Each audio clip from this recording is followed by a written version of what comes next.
France Inter. Mathilde Munoz. Le 5-7.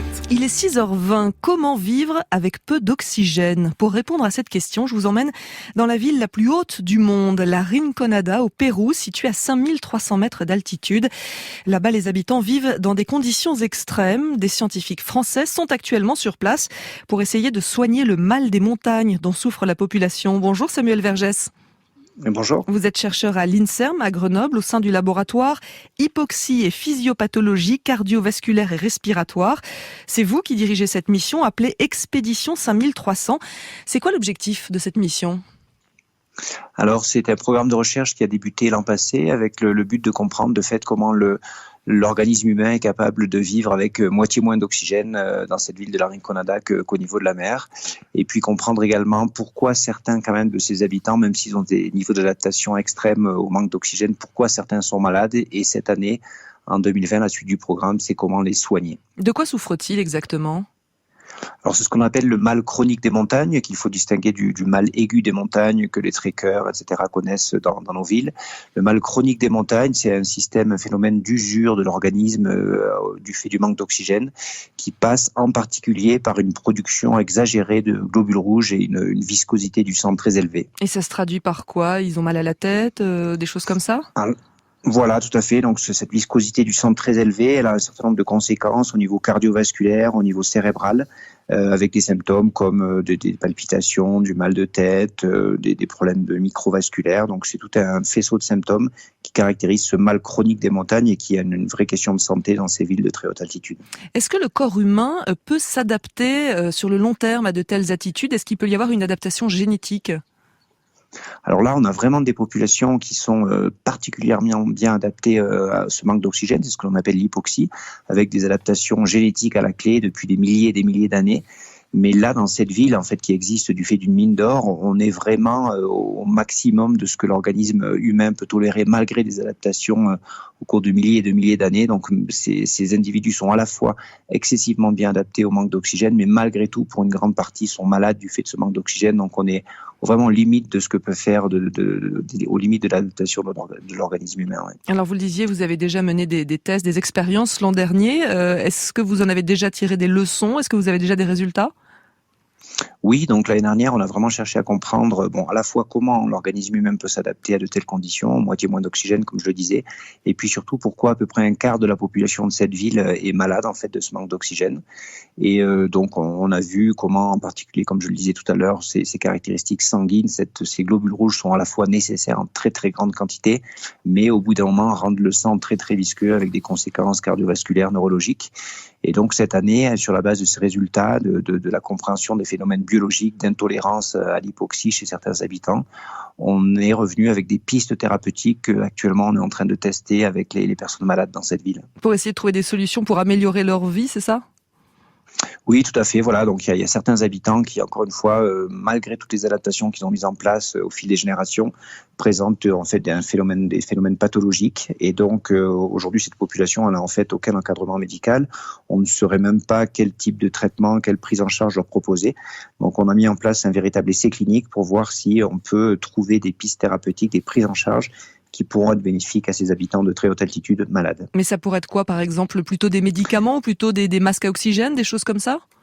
Alors aujourd'hui, c'est des médicaments qu'on teste sur cette population. Donc l'oxygène, c'est quand même difficile. Il faut savoir qu'il y a plus de 50 000 habitants dans cette ville. Donc c'est de proposer de l'oxygène à très grande échelle, c'est très compliqué. Redescendre de temps en temps, c'est une piste aussi, mais bon, pour les raisons économiques, logistiques, c'est difficile. Donc on est en train de tester certains médicaments qui sont relativement disponibles sur le marché, qui pourraient être accessibles à terme aux personnes malades là-haut. Et on est en train de voir si on arrive à améliorer leur état de santé suffisamment pour pouvoir à terme leur conseiller ce type de traitement. Il y a quand même peu de gens dans le monde qui vivent à cette altitude, à part pour les habitants de la Rinconada. À quoi peut servir votre étude ? Est-ce qu'on peut en tirer d'autres enseignements pour d'autres types de personnes ? Oui, alors les conséquences, il y a quand même une centaine de millions d'habitants dans le monde qui habitent à plus de 2500 mètres d'altitude, donc il y a un vrai enjeu de santé pour ces habitants-là. Parce que c'est dès 2500 mètres qu'on sent les effets du manque d'oxygène ? Oui, voilà. Eux, ils sont à 5003, mais dès 2500, ça peut poser problème ? Voilà, tout à fait. Et, on a déjà des gens qui peuvent, dans des villes d'altitude déjà élevée quand même, mais à 3000, 4000 mètres, on a déjà un certain pourcentage de ces populations-là qui présentent des phénomènes pathologiques. Donc là, il y a un enjeu de santé pour trouver des solutions thérapeutiques. Mais après, plus largement, dans nos hôpitaux, dans nos villes, on a certaines pathologies comme des maladies respiratoires qui se caractérisent également par un manque d'oxygène, c'est-à-dire du fait d'un poumon malade dans nos villes. On a des personnes qui sont aussi exposées à un manque d'oxygène. Et donc comprendre comment des habitants de très haute altitude arrivent à vivre ou tombent malades du fait du manque d'oxygène, c'est aussi éclairer, ouvrir des pistes de prise en charge, de traitement de nos malades, en particulier respiratoires, dans nos hôpitaux. Est-ce que ça peut être utile aussi à des sportifs ? Alors oui, c'est vrai que l'altitude est utilisée pour les sportifs, pour l'entraînement, mais c'est des altitudes quand même beaucoup plus intermédiaires, de l'ordre de 2000, 2500 mètres. Donc là, c'est une utilisation de la moyenne altitude, je dirais. Là, on est dans des altitudes beaucoup plus élevées. Par contre, ça peut éclairer, disons, tout ce qui est la problématique des alpinistes, des trekkers qui peuvent monter à plus haute altitude. Et puis, ça a éventuellement des éclairages plus originaux sur des en particulier dans la conquête spatiale, où se pose la question de la tolérance à une vie avec moins d'oxygène. Donc il y a des applications en fait qui sont assez multiples au-delà même de ces seules populations de haute altitude. C'est difficile de monter ce genre d'opération ? Oui, je pense qu'on peut le dire, c'est difficile. En étant responsable de ce programme de recherche, je peux dire que c'est quand même très complexe. On est soumis à des aléas de tout genre, malgré un peu d'expérience et malgré une anticipation maximale, on est soumis à des aléas, que ce soit matériel, humain de notre côté, puisqu'on est soumis en fait au même environnement hypoxique que cette population-là. Et puis cette population, elle vit dans des conditions vraiment particulièrement extrêmes. On n'est pas du tout dans un cadre de laboratoire scientifique ou d'hôpital universitaire. Donc on est tout le temps en train de s'adapter à des conditions très très particulières. Donc oui, c'est vraiment lourd à organiser d'un point de vue logistique. Vous-même, vous avez du mal à respirer, par exemple ? Oui, complètement. Nous là, on est vraiment, on s'use aussi entre guillemets au bout de quelques semaines présents dans cette ville. On vit en fait dans les mêmes conditions que ces habitants de très haute altitude, avec par contre aucun bagage génétique qui nous permet de tolérer une telle altitude. Donc on travaille beaucoup, on est soumis aux mêmes conditions environnementales, aussi à des conditions sanitaires très très minimes, je dirais minimales.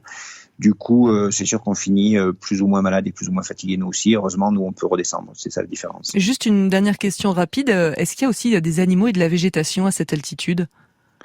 Alors là, comme c'est une mine d'or, la montagne est en fait ravagée, retournée, je dirais, pour Donc il n'y a plus rien. L'activité minière.